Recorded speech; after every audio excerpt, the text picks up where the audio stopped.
buenos días, un gusto recibirles con las primeras noticias de TV Ciudad, abriendo la semana informativa. Saludo cordial a quienes nos siguen por Uniradio, la radio de la Universidad de la República, 107.7 de FM, por señal abierta, 6.1, por YouTube y por tvciudad.ui. 11 grados es la temperatura que tenemos en estos momentos en Capital, relativamente fresca, pero bueno, hay que descansar porque hasta los 19 grados no paramos y ya vamos con el pronóstico de meteorología para las próximas horas. Una jornada que va a estar relativamente templada, por decirlo de alguna manera. 8 fue la mínima, 19, como decíamos, la máxima, sin perspectiva de lluvias. Ellas quedaron para el sábado pasado. El cielo estará algo nuboso con periodos de claro. ¿Qué pasará mañana, martes 6 de agosto? Bueno, vuelven las precipitaciones, las temperaturas extremas, 11 y 19 grados, esto es para el área metropolitana. Y el miércoles se alejan las lluvias, las temperaturas bajan un poquito, 7 y 14 las temperaturas extremas para el área metropolitana y el cielo estará algo nuboso con periodos de cubierto. Este es el pronóstico de meteorología para las próximas 48 horas, incluido por supuesto el día de hoy. Tenemos muchos temas para compartir con ustedes hasta las 9 de la mañana y vamos a pasear por distintos ámbitos de la información. El sindicato de Antel convocó para mañana un paro de 24 horas que comenzará sobre el mediodía en rechazo a la aprobación del proyecto de ley de la nueva ley de medios o ley de difusión de contenidos audiovisuales que se va a tratar en el Parlamento. Una cuestión que tiene que ver con la OCE. Está desfinanciada, haciendo agua sería, por decirlo de alguna manera. Tuvo que pedir un crédito de 20 millones de dólares para seguir realizando sus tareas habituales y pagar el aguinaldo. No tiene plata OCE para eso. Informe técnico gerencial no descarta la necesidad de aumentar la tarifa de agua. Montevideo y la provincia de Buenos Aires van a firmar a finales de agosto un convenio de hermanamiento entre las ciudades, según lo acordaron el intendente de Montevideo, Mauricio Zunino, y el gobernador Axel Kicillof. También vamos a hablar de fútbol porque, bueno, los de Nacional estarán contentos. Empató con Peñarol, derrotó a Peñarol por penales en la final del intermedio y se coronó por quinta vez campeón del torneo. Y también vamos a estar hablando sobre las 8:30 de la mañana lo que va a pasar con el financiamiento a Casmo. Aún no se ha votado el proyecto de ley enviado por el Poder Ejecutivo para que el Parlamento habilite la garantía y se le otorguen 54 millones de dólares a Casmo para, bueno, poner sus deudas en equilibrio, su situación financiera en equilibrio. Vamos a estar recibiendo a Martín Valcorba, economista, quien fue muy crítico con esta solución que se le dio desde el Poder Ejecutivo de enviar este proyecto de ley al Parlamento. Esto será a partir de las 8:30 de la mañana. Ahora, momento de abrir la ventana hacia las calles de Montevideo con datos del Centro de Gestión de Movilidad para saber por dónde circular, por dónde no. @IMTránsito, @MBDtransporte para seguir en tiempo real cualquier cambio en la circulación en las redes sociales. Les adelantamos que camino Casavalle entre Garzón y Hansen Ferrocarril Central va a estar cortada la circulación. Gurí desde Javier de Viana hasta 21 de septiembre, el corte será hasta las 7 de la tarde. Ciudadela desde Cerrito hasta Piedras va a estar cortado hasta el 6 de agosto. Y Luis de la Torre desde Carlos Berg hasta Sarmiento, el corte será hasta las 13 horas.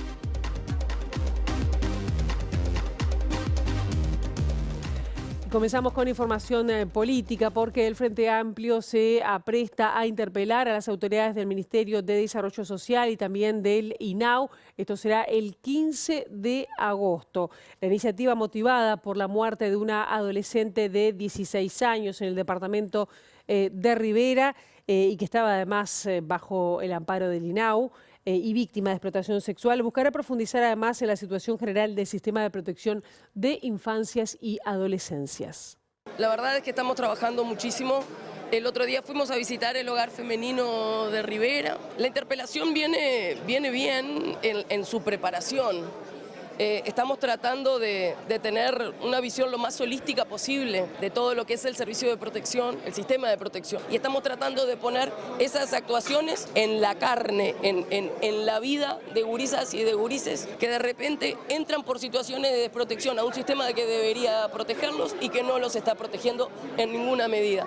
Y estamos analizando muchos aspectos de esta gestión particularmente, que realmente tiene una característica particular que te diría que es la falta total de transparencia en muchísimas de sus decisiones. Hay un problema serio de un sistema que está explotado. Acá me parece que hay que poder articular entre todos. Los niños, niñas y adolescentes que están en el sistema de protección de INAU son de todas y de todos.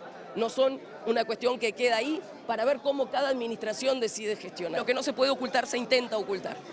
Hay ejemplos clarísimos. Quisieron declarar reservada toda la información de INAU.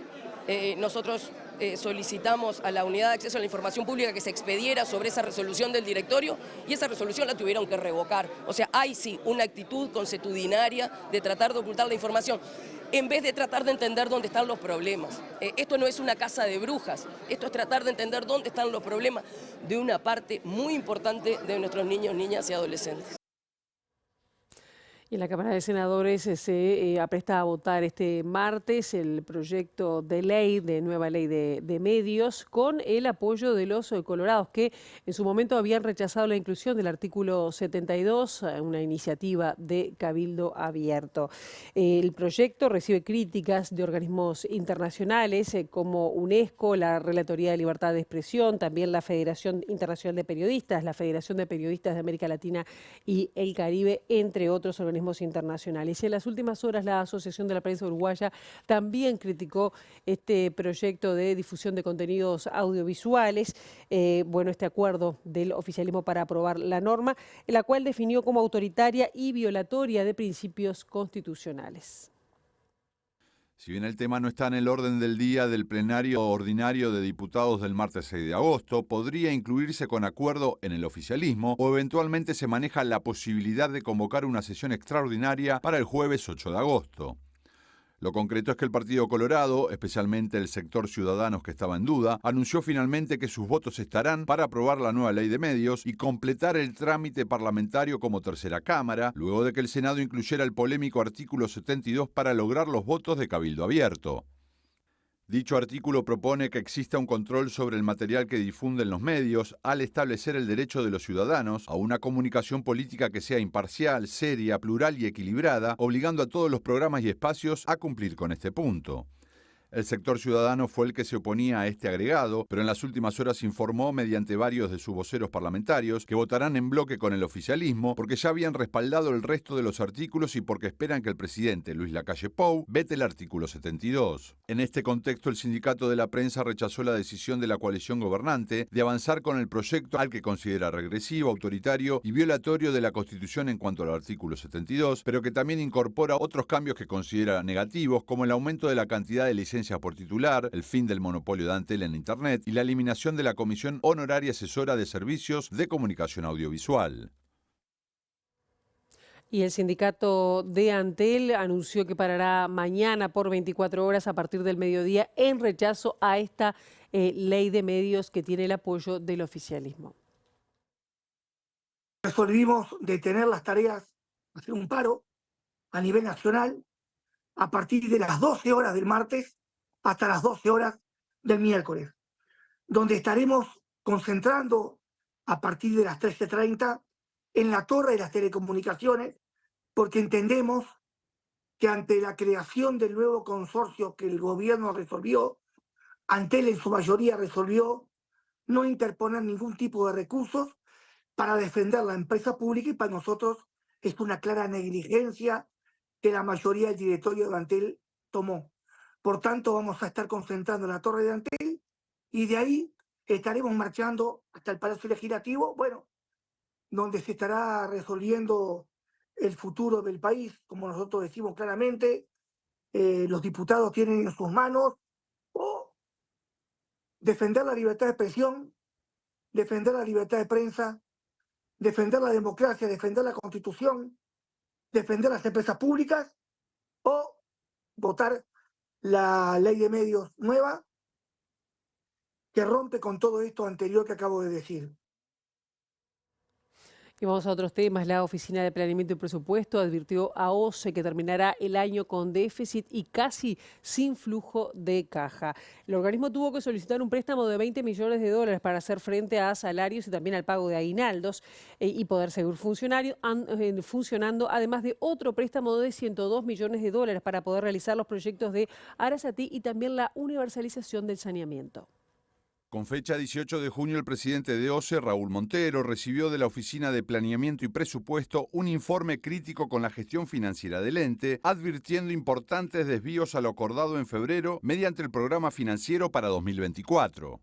En los documentos a los que accedió MBD Noticias, la OPP señala que ese compromiso era tener un superávit global de 1.553.666 pesos. Sin embargo, la ejecución financiera real al mes de abril de 2024, último cierre disponible, verifica importantes desvíos. Por ejemplo, se menciona que si se toma en cuenta el valor real hasta abril inclusive y las proyecciones de la empresa, al terminar 2024 el déficit global ascendería a 1.115 millones de pesos. Esto se explica por una caída en los ingresos, pero fundamentalmente por un aumento en los niveles de compra de bienes y servicios por más de 2.000 millones de pesos, reduciendo así el superávit de cuenta corriente. Al enumerar los desvíos importantes, la OPP apunta a una caída del ingreso del 3% entre enero y abril, que crecería hasta 4% al finalizar el año, y el aumento de la compra de bienes y servicios en el primer cuatrimestre, de 13,9% en febrero a 65,4% en marzo. La OPP reconoce en su informe que en 2023 el gasto fue superior al promedio en parte por la emergencia hídrica. No obstante, hay un porcentaje de los gastos de la empresa que no han podido ser justificados en función de la emergencia hídrica y que mantienen su tendencia al alza en la ejecución de 2024.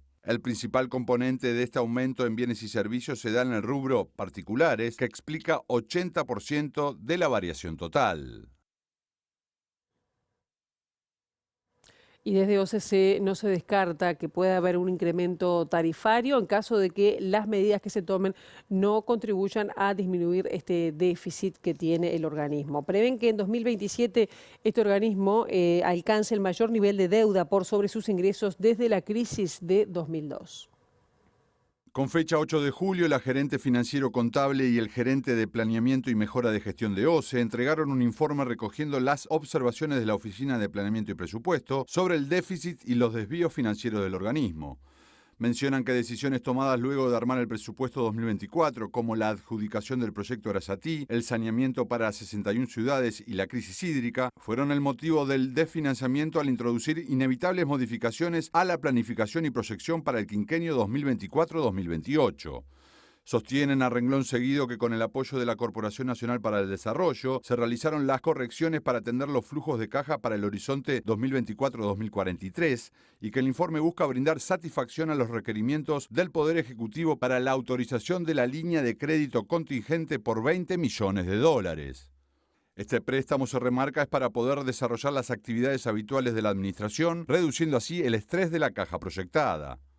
Pero además solicitan un préstamo adicional de Fomplata por 90 millones de dólares en las mismas condiciones que el ya contraído para atender en forma parcial los desembolsos del proyecto de universalización del saneamiento y un tercer préstamo, en este caso a la banca local, por 12 millones de dólares con el objeto de solventar las obras de conexiones intradomiciliarias previstas en la misma licitación.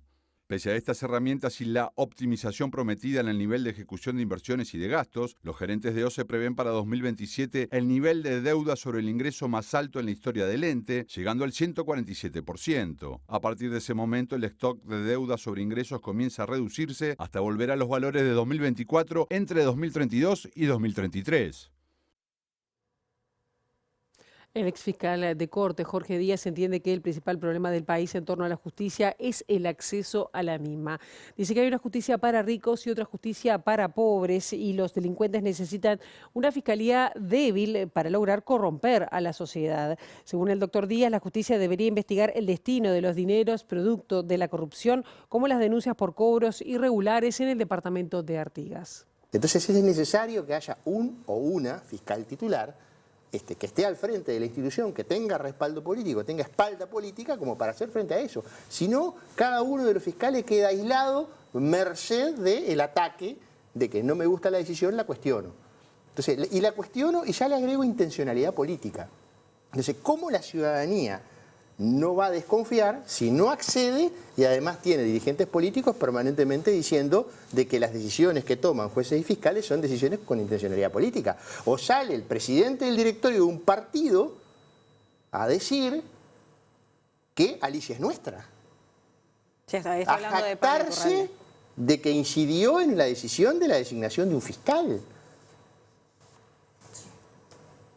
O sea, francamente es vergonzoso. A decir como dijo, que habló 1000 veces conmigo sobre la situación de la doctora Ione, y la verdad es que 1000 veces no habló.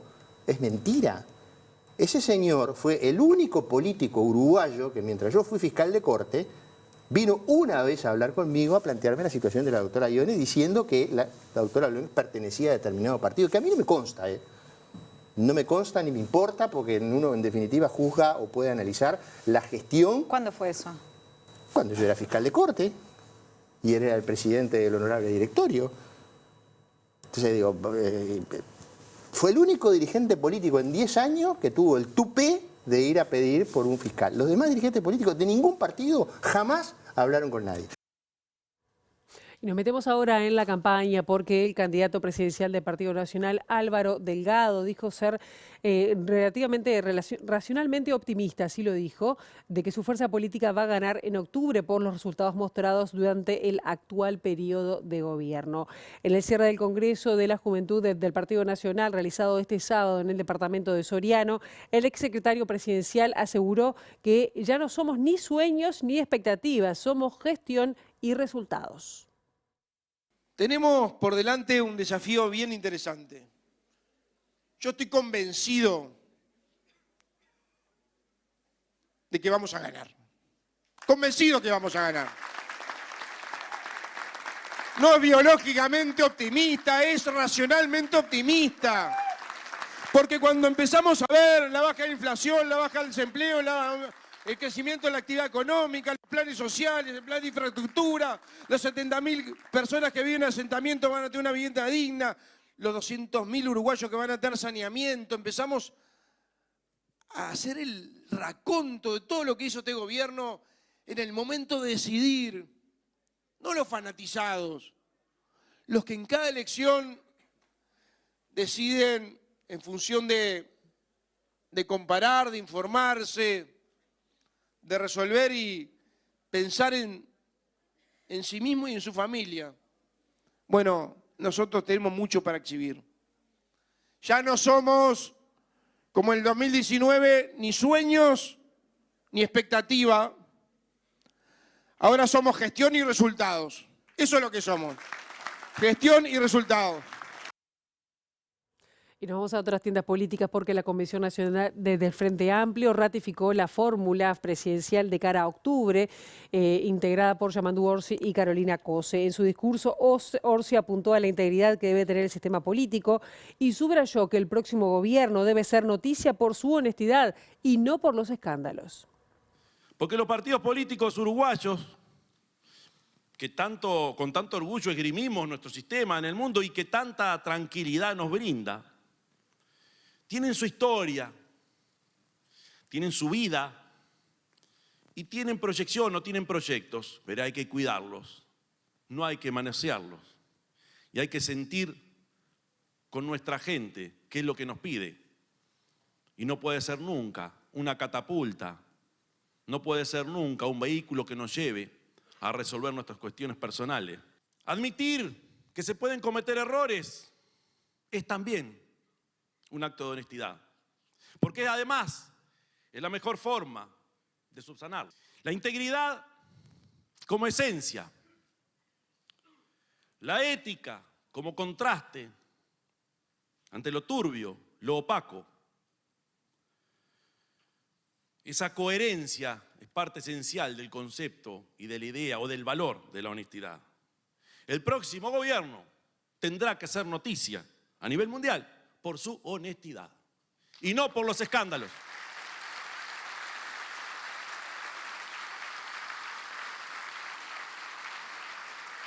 No podemos ser noticia por los escándalos. Es cierto que lo que está mal, pero permitirlo y durante tanto tiempo está mucho peor. Continúan las dificultades para el cobro de salarios en la empresa COPSA. La empresa dice que no tiene liquidez. Desde el sindicato solicitan al Poder Ejecutivo que salvaguarde los puestos de trabajo que rondan los 900 de manera directa y 1.500 si se toman en cuenta de manera indirecta. Nosotros ya tuvimos una reunión acá en la Comisión de Diputados laboral. Ahora la semana próxima tenemos una reunión en la Comisión del Senado, para exponer nuestra situación, dado que la empresa sigue en una crisis aparentemente y no estarían dando los rubros necesarios para solventar los pagos de los trabajadores. ¿Se han venido pagando los salarios en tiempo y forma después de las medidas que se tomaron y el conflicto que hubo con la empresa? La empresa, si bien ha pagado, no lo ha hecho en tiempo y forma, se ha pagado cuotificado, se ha vuelto al sistema cuotificado del pago del salario. Lo otro que hemos tenido, que fue por lo que se citó a la empresa ministerio, fue el incumplimiento del salario vacacional. El trabajador cuando sale nuevamente se ve afectado en su salario vacacional con un 75%, no teniendo fecha de cuándo se va a pagar el restante de 25%, y a razón de eso fue que se citó al Ministerio de Trabajo a la empresa para tener por lo menos una fecha estimada de pago de ese 25% restante. Y desde las 8 de la mañana ya está habilitada la nueva inscripción para jornales solidarios, que irá hasta el 9 de agosto. Será la segunda convocatoria en el año para ocupar 9.000 cupos de trabajo transitorio para relevar a los seleccionados en la etapa anterior, que culminarán sus tareas en este mes. El monto a percibir por las mismas tareas será de 13.000 pesos nominales por 12 jornales trabajados. La convocatoria está dirigida a personas desocupadas de entre 18 y 65 años que tengan cédula de identidad uruguaya. Además, no deben recibir ninguna prestación salarial, subsidio por desempleo, enfermedad, jubilación, pensión o cualquier otra retribución de carácter personal. Las personas solo se podrán postular en un departamento durante la misma etapa. Las postulaciones estarán habilitadas desde este lunes en el sitio www.u.ui, oportunidad laboral, y vence el 9 de agosto, es decir, el próximo viernes. Las personas interesadas deberán llenar un formulario con sus datos personales y de contacto y seleccionar la opción más cercana a su domicilio para desempeñar las tareas. El sorteo de los cupos se realizará en cada departamento entre el 23 al 28 de agosto. Montevideo y Buenos Aires firmarán un convenio de hermanamiento entre ambas ciudades para crear un ámbito formal de cooperación en distintas áreas. En este marco, el intendente de Montevideo, Mauricio Zunino, se reunió con el ministro de Desarrollo Agrario de la provincia de Buenos Aires, Javier Rodríguez, que visitó nuestro país con este fin. La semana pasada estuvo el gobernador Kicillof aquí, con el cual nos reunimos. La idea es tener un hermanamiento genérico hacia fines de agosto que nos permita generar los espacios de trabajo concretos. En particular sobre el área productiva y sobre el área hortifrutícola, tenemos algunas líneas que quisiéramos después ir anunciando, pero la idea es poder trabajar en un marco de cooperación que permita a la producción bonaerense también traerla a Uruguay, en particular a Montevideo, la producción de Montevideo llevarla también hacia Buenos Aires, intercambiar espacios de negocios para pequeños productores, que muchas veces son los que tienen dificultades a la hora de insertarse internacionalmente, seguir generando espacios para cooperar en términos de alimentación y alimentación saludable. Precisamente en la reunión estuvimos conversando sobre eso, sobre distintas ideas y programas que nos posibiliten articular, que nos posibiliten trabajar de manera conjunta con un tema que, como son los alimentos, que sin ninguna duda es un tema fundamental para absolutamente todos, ¿no es cierto? Y la verdad que permanentemente tenemos el desafío de garantizar y de mejorar las condiciones de acceso a la alimentación por parte de la población. Y bueno, en ese sentido nos parece muy importante que dos gobiernos como el de Montevideo y el de la provincia de Buenos Aires estemos trabajando de manera articulada en eso. Y el intendente Mauricio Zunino fue consultado sobre el retiro de cartelería electoral de las elecciones internas. Dijo que los partidos políticos están cumpliendo con el retiro de la misma y que si hay sanciones serán mínimas. Bien, una vez transcurrido las elecciones internas, tienen 30 días los sectores políticos para retirar la cartelería y si no, en caso contrario, la Intendencia los retira y se procede, digamos, a multar a los sectores políticos. Lo que sí ya está abierto también, y por eso también la dificultad de fiscalización, es que ya está abierto y están habilitados los plazos para la colocación de cartelería en vía pública para las elecciones nacionales de octubre.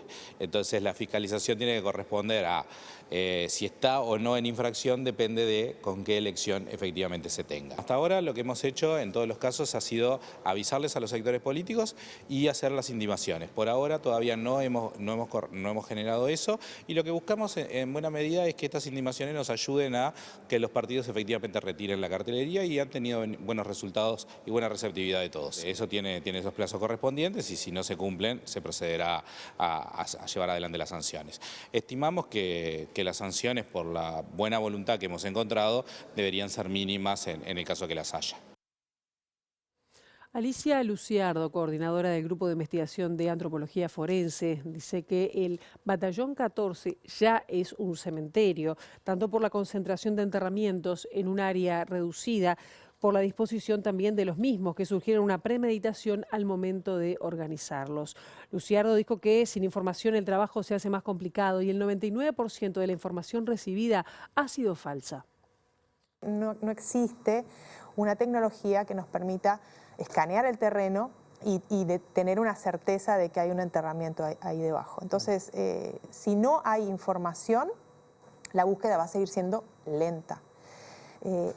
Esto que sucedió el martes nos da mucha esperanza porque estamos en un terreno que ya se establece sin lugar a dudas que es un cementerio, porque es nuevamente el hallazgo de un cuerpo, o sea que aquello de que los cuerpos fueron desenterrados, como tú decías, ya no tiene más sostén, o sea que sabemos que los cuerpos están, que la dificultad es encontrarlos en esa inmensidad de hectáreas que tiene este predio, pero este es solo un predio de los predios señalados. Claro. Pero si estamos en un terreno con 4 fosas clandestinas, es muy probable que en esa cercanía hayan más. Entonces, eso nos da como esperanzas de que algunos casos se puedan solucionar en un futuro cercano, pero no todos los cuerpos fueron enterrados en el Batallón 14. Entonces, si no hay información, no hay recurso, no hay dinero que sustituya a la información y eso es lo que se necesita. Momento de hacer una pausa. A la vuelta de la misma recibiremos al economista Martín Valcorba.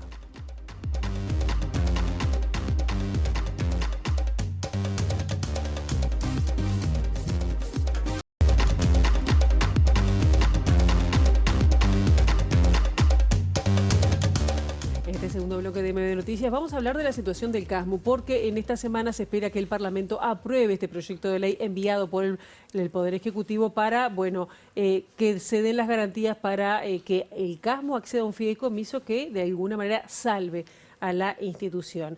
Una persona ha sido muy crítica, varias personas, pero el economista Martín Valcorba lo expresó a través de su cuenta de X, varias críticas con respecto a este proceder.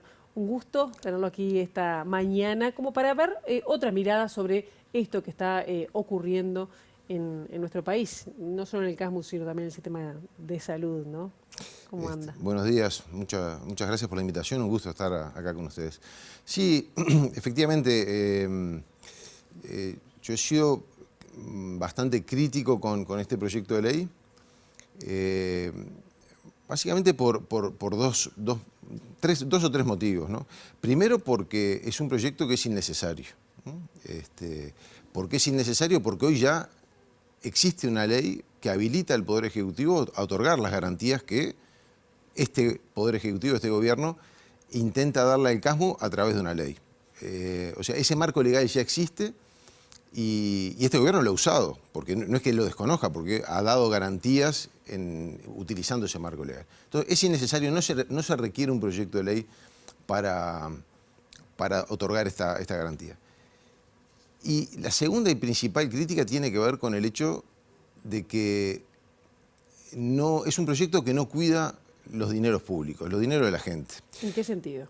Bueno, porque una de las condiciones que establece la ley como marco general, ¿no? O sea, un marco general para dar garantías a cualquier institución de asistencia médica colectiva, es que cuando tenemos una institución que tiene problemas de solvencia, problemas económicos, dificultades para poder, por ejemplo, pagar a proveedores, a los salarios, se le puede dar una garantía, pero con una serie de exigencias.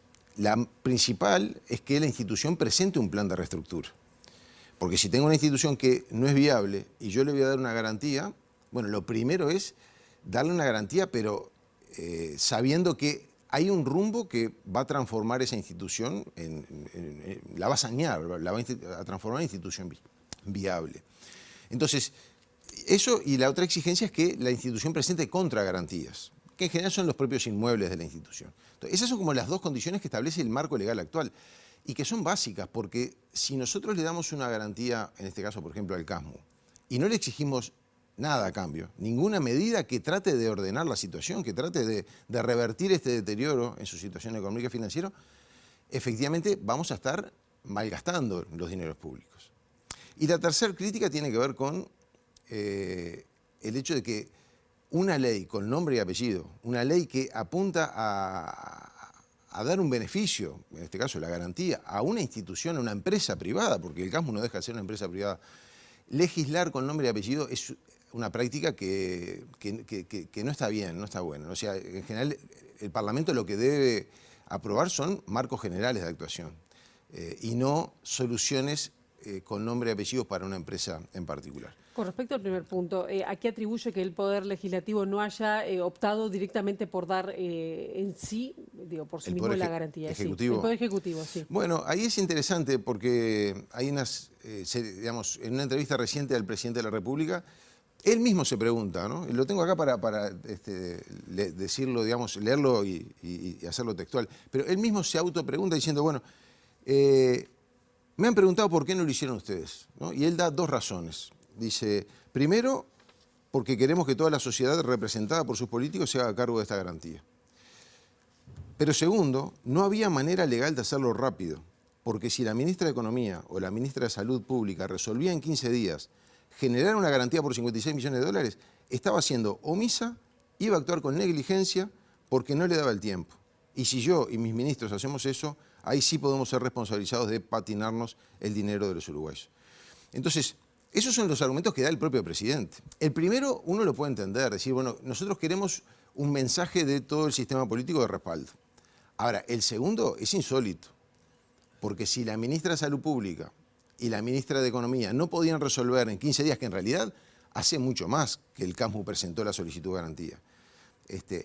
Si en este tiempo los ministerios no podían resolver, cuando el Ministerio de Salud Pública tiene veedores desde hace años en el CASMU, cuando hace poco se decretó una intervención, o sea que tienen acceso a toda la información.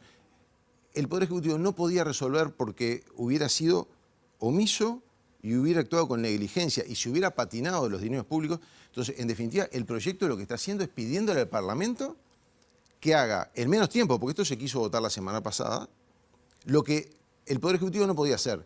Y por lo tanto, aplicando el mismo razonamiento de la fundamentación del presidente, le estaríamos pidiendo al Parlamento que fuera omiso, negligente y que se patinara el dinero de los uruguayos. Entonces, realmente es como algo que no tiene un fundamento consistente, sustentable. ¿Había alternativas? Bueno, la alternativa, está claro que el CASMU sin... Para el fideicomiso, digo, ¿no? Claro, el CASMU sin un apoyo financiero enfrentaría dificultades muy serias desde el punto de vista económico-financiero que haría que no pudiera seguir en actividad. Por lo tanto, algún tipo de intervención es necesario hacer. Y de vuelta, creo que el marco legal que tenemos actualmente es bueno en diseño, porque le exige a la institución que presente un plan. O sea, acá lo primero que hay que hacer es reconocer que el CASMU necesita algún tipo de apoyo financiero, que pasa no por poner plata, sino por dar una garantía que le permita acceder al financiamiento, pero con un plan que lo torne viable. Es decir, lo que no podemos seguir es, digamos, los uruguayos no podemos seguir volcando recursos en una institución que atraviesa un sendero que es claro que no es sostenible. Entonces, la alternativa pasa porque las autoridades, en particular el Ministerio de Salud Pública, con sus veedores, con sus interventores, trabajen junto con las autoridades que no fueron desplazadas cuando se intervino el CASMU, en la definición de un plan que haga viable, o sea, definir cuáles son los ajustes necesarios para que la institución pueda caminar sola. Ahora darle el respaldo necesario para que pueda seguir andando, pero con un horizonte de que en el mediano plazo la institución puede autovalerse. Entonces, esa es la alternativa y para eso es imprescindible que exista un plan. La propia exposición de motivos del proyecto de ley que manda el gobierno reconoce que las medidas que se han adoptado hasta el momento han sido insuficientes para poder reencauzar a la institución en una senda de sostenibilidad, de estabilidad. Entonces, si reconocemos que hasta ahora las medidas han sido insuficientes, ¿cómo le vamos a dar una garantía sin exigirle que se presente un plan que efectivamente torne viable a la institución? Yo le pregunto, porque en realidad tanto el CASMU como hay varias, dice que hay 7 instituciones de asistencia médica colectiva que están pasando por situaciones complicadas, por eso hablan de una situación del Sistema Nacional Integrado de Salud. Varias de ellas que vienen ya desde, por lo menos, desde 5 o incluso más años, el propio CASMU dice desde el 2009 por lo menos que se separó el sindicato del CASMU.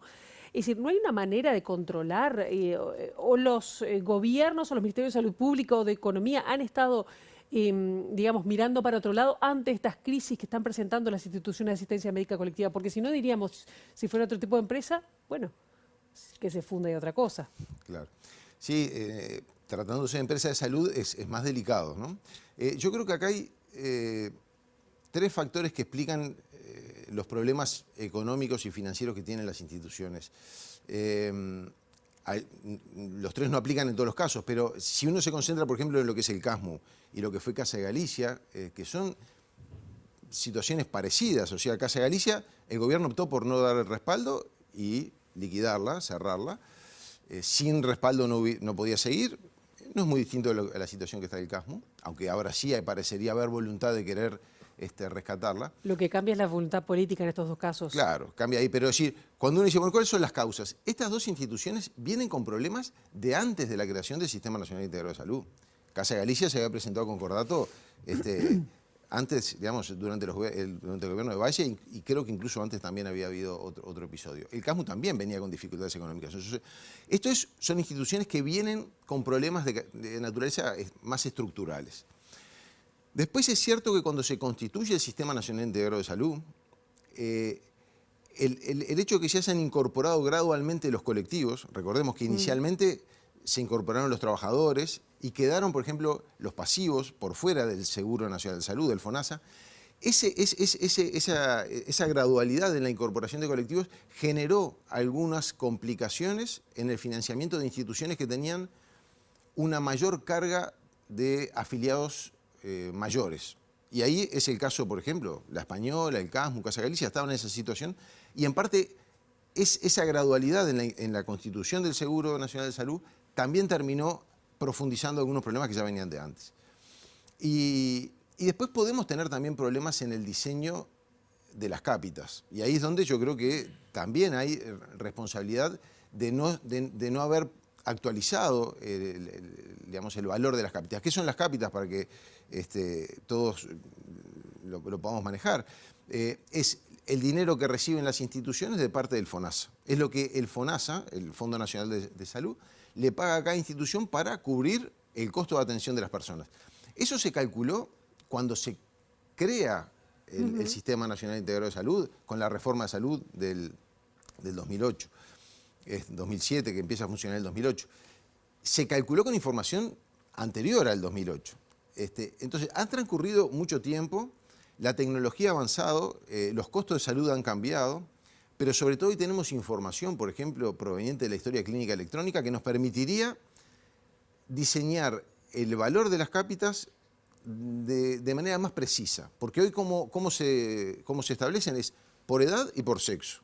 Porque las personas, según el sexo y según la edad, tienen un gasto esperado de su atención de salud diferente. No es lo mismo un niño recién nacido que una persona de 25 o 30 años, o una persona de 65 o 70 años. ¿Sería deseable entonces un cambio en las cápitas y un cambio en una intervención distinta del sistema integrado de salud? Un cambio en la metodología y en la forma de cálculo de las cápitas, incorporando otras variables además del sexo y la edad.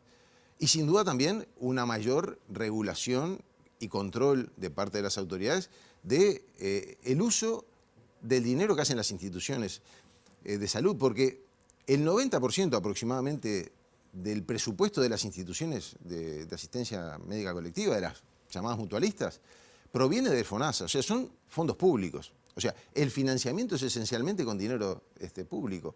Y por lo tanto, hay también una labor muy importante de contralor, de que la utilización de esos dineros, de esos fondos, se haga de manera racional y eficiente. No se está controlando o no se hace ese seguimiento. Es un desafío de tener un seguimiento mucho más cercano y una regulación mucho más proactiva y una supervisión más adecuada a lo que son los problemas de información que muchas veces también existen en ese relacionamiento entre las instituciones y las propias autoridades. Desafío que va a tener también este y el próximo gobierno. Sin duda. Aparte, el gasto en salud es muy alto y por lo tanto, como prioridad para los gobiernos es fundamental tener un control y un seguimiento adecuado de cómo se está gastando ese dinero, porque la sociedad uruguaya invierte mucho en el funcionamiento del sistema de salud y por lo tanto es siempre esencial trabajar por mejorar la calidad de ese gasto. Martín Valcorba, muchísimas gracias. No, muchas gracias a ustedes y a las órdenes como siempre. Nosotros ahora seguimos adelante con información que surge desde exteriores de la mano de nuestra compañera Juliana Perdomo. Juliana, muy buenos días, bienvenida. Gracias, Pilar. Buen comienzo de semana para todos. Estamos en el Cabildo de Montevideo porque, como hemos informado, días atrás se encontraron restos coloniales aquí en el Museo Histórico y para más detalles estamos con la arqueóloga Nicole de León y también con la directora Rosana Carrete. Muchas gracias por estos minutos. Bueno, ¿de qué año datan estos hallazgos y cuál es la relevancia? Hola, buenos días. Mira, nosotros empezamos la excavación encontrando diferentes estructuras, algunas pertenecientes a época colonial y otras estructuras ya más recientes en el tiempo. Es como un espacio en capas, digamos, de distintos momentos con distintas funciones. Estamos excavando ahora una estructura colonial que podría pertenecer a una fuente de agua, es a modo de hipótesis, todavía no se sabe, pero a nivel de cómo se conforma la estructura y demás, podría corresponder a eso. Después hay canalizaciones y demás elementos vinculados a lo que tiene que ver con la salubridad y el sistema de saneamiento de la ciudad en época colonial, vinculado también a las propias instalaciones del Cabildo. Y después hemos encontrado un pavimento que supuestamente correspondería, a modo de hipótesis y de forma primaria también, al pavimento original del Cabildo. Asociados a todas estas estructuras y elementos constructivos, también se recuperaron, o se están recuperando en realidad, un conjunto de objetos que hablan de la vida cotidiana, de las personas que habitaron este espacio, ¿no? Que tiene que ver con restos de alimentación, que tiene que ver con botellas, contenedores de distinto tipo de bebidas, pipas, en qué fumaba y cómo fumaba la gente en aquel entonces, lo que tiene que ver con vestimenta, hemos encontrado elementos de metal como botones, hebillas, una moneda también que está muy corroída, todavía no se puede saber a qué moneda corresponde, o sea, de qué época es, cuándo fue acuñada y demás, y otro conjunto de elementos que justamente es eso, ¿no? Nos indican la forma de vida de las personas aquí. Directora, ¿qué características tenía esta obra que se estaba realizando? Allí justamente se iba a instalar un ascensor donde se encuentran estos hallazgos. Exacto. Buenos días a todos y a todas. Efectivamente, la excavación comienza con la excusa de el ascensor, que algo necesario. Mucha gente ahora yo veía en las redes que decía, ¿para qué un ascensor en el Cabildo? Bueno, este museo recibe en torno a 70.000 personas al año, 10.000 que participan del programa educativo y hay niños y niñas con movilidad reducida que no pueden acceder a la planta alta a ver las 3, 4 exposiciones que tenemos en la planta alta y se limita su experiencia a la planta baja. Entonces, bueno, era un proyecto largamente anhelado, largamente trabajado, hasta que, bueno, en el marco de los 300 años de Montevideo se decidió hacer esta inversión. Obviamente toda inversión en Ciudad Vieja y más en este edificio patrimonial que es grado 4, el más alto que tiene la ciudad, requería de la presencia de un arqueólogo. Hace unos años hicimos otra excavación con una reparación de un caño de saneamiento y aparentemente no había en la descripción de la arqueóloga que trabajó entonces elementos que nos indicaran que ese no era el lugar correcto para el ascensor. En este caso, como lo decía aquí la profesional, sí se fueron encontrando todas estas capas o estratos que hacen a la historia del edificio y a la historia de Montevideo. Tras este hallazgo, ¿cómo continúa ahora en la búsqueda? ¿La obra por cuánto tiempo va a estar paralizada? ¿Tiene un estimativo? En realidad la obra como tal, estamos en proceso de obra ahora, ¿no? Se está excavando en otro sector del patio y bueno, encontramos otras estructuras más y lo que queda ahora es hacer un diagnóstico. Ese diagnóstico arqueológico y valoración patrimonial se eleva a la Comisión Nacional de Patrimonio con sugerencias. Y en función de eso, bueno, se puede habilitar o no ese espacio para instalar el ascensor allí. Pero todavía estamos en etapas previas de excavación. Todavía no podemos decir si en ese espacio efectivamente va a estar el ascensor o no. Perfecto, muchísimas gracias. Muchas gracias a ti. Bueno, Pilar, tenían la palabra de la arqueóloga y la directora a propósito de este hallazgo. Por supuesto que vamos a seguir trabajando y pendientes de cómo evolucione todo. Bien, muchísimas gracias, Juliana. Nuevo motivo que se agrega para ir a visitar el Cabildo allí frente a la Plaza Matriz. Vamos a otros temas. Hasta el 26 de agosto están abiertas las inscripciones para artistas musicales emergentes y profesionales en el marco de una nueva edición del programa de fortalecimiento de las artes de la Intendencia de Montevideo. El programa Fortalecimiento de las Artes es desarrollado por el Departamento de Cultura de la Intendencia en conjunto con las asociaciones que nuclean a músicos y músicas de Montevideo, AUDEM y Agremiarte. Hasta el 26 de agosto está abierto el llamado en las dos categorías habilitadas, emergentes, con ninguna o solo una obra editada, y profesionales, destinada a quienes hayan exhibido 2 o más obras. Las y los emergentes que hayan sido seleccionados para esa categoría en años anteriores, en esta oportunidad deberán hacerlo en profesionales o de lo contrario serán excluidos. Un jurado integrado por 5 personas, 3 representantes de la Intendencia, uno de AUDEM y otro de Agremiarte, elegirán a 66 artistas para cada categoría. Cada propuesta profesional elegida recibirá un cachet de 74.277 pesos, mientras que las emergentes obtendrán 46.013 pesos, con el propósito de organizar conciertos con entradas gratuitas y a precios accesibles. Otros detalles del llamado y las bases respectivas están disponibles en el portal de la Intendencia, montevideo.gov.uy. Nacional se coronó campeón del torneo intermedio tras empatar con Peñarol y superarlo en la tanda de penales. Es la quinta final que disputa y gana el tricolor en este torneo. Vamos a ver el show de goles del fin de semana. Hablar de clásico es decir lo que usted ya sabe, la fiesta máxima, las camisetas tradicionales, la rivalidad, el amarillo y el negro contra el rojo, azul y blanco del tricolor. Pero el comienzo del partido tiene a Peñarol como protagonista. Fue más el equipo de la Fiera frente a el de Lasarte. Jugada en la que avisa Peñarol, Lucas Hernández, un remate que se va un poco mordido contra el palo de Mejía. Y en este tiro libre, en donde fue amonestado, Izquierdo le pega notablemente, brillantemente. Leo Fernández, vean cómo baja la pelota. Una catapulta de pierna izquierda del número 8 de Peñarol para hacer estallar las gargantas de los hinchas aureneros que estaban en la tribuna Amsterdam. Y Nacional, que fue mucho más en el segundo tiempo, va a encontrar no solo el empate por parte de un juvenil que pide ya prácticamente a gritos titularidad y mucho más teniendo en cuenta el pasar en la delantera y la falta de 9 que tiene el equipo tricolor. Y cuando Nacional dominaba, cuando Nacional llegaba, cuando los cambios comenzaban a sentir ya que estaba cerca el gol de Nacional, llega esta brillante definición de Petit. Vean dónde la coloca. Una tarde clásica de golazos. No solo por el de Leo Fernández, sino por de este número 24. Tardes soñadas, si las hay, para este joven delantero que así lo festeja con Jeremía Recoba. 1-1 el partido. Y para que esto no fuese poco, penales. Y una larguísima definición desde el punto del penal. Patearon 11 penales cada uno. Peñarol erró 4, Leo Fernández 2, Nacional erró 3 y Polenta le da el título al conjunto tricolor. Este ya es el segundo penal de Leo Fernández y va a llegar la ejecución de Polenta.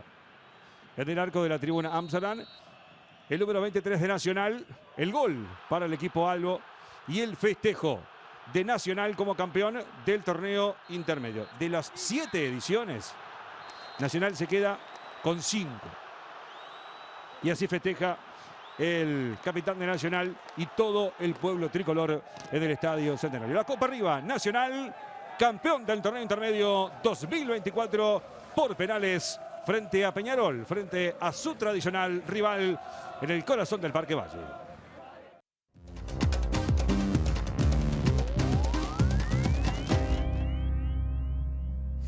En Argentina, el presidente Javier Milei ha desplazado a Mauricio Macri como líder del liberalismo de su país. En medio de dudas sobre el plan económico oficialista, el exmandatario ha saltado de nuevo a la arena pública con vistas a las elecciones legislativas de 2025.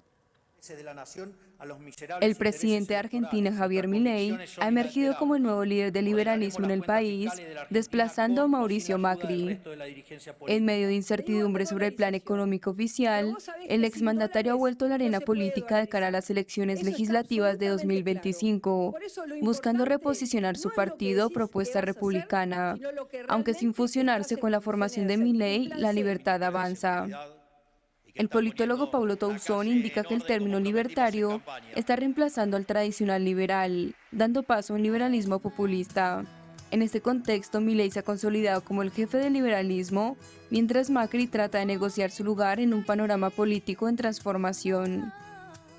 Aunque Milei parecía necesitar la experiencia de Macri al inicio de su mandato, ha optado por rodearse de aliados peronistas y miembros del PRO que comparten su visión. Esta dinámica ha llevado a múltiples negociaciones entre ambos para definir el futuro del liberalismo en Argentina. Macri, que busca recuperar la confianza de su electorado, enfrenta un deterioro en su imagen pública tras el fracaso electoral de su coalición. Sin embargo, aún tiene la oportunidad de cortar las pérdidas ante la volatilidad de la gestión de Milei y las dudas sobre su plan económico, lo que lo mantiene activo en la política nacional. Hasta aquí llegamos con esta primera edición. Quedan en compañía de Ciudad Viva. La actualización informativa será a las 13, a las 18:55 y nosotros nos reencontramos mañana bien tempranito a las 8 en punto con las primeras noticias de TV Ciudad. Buena jornada.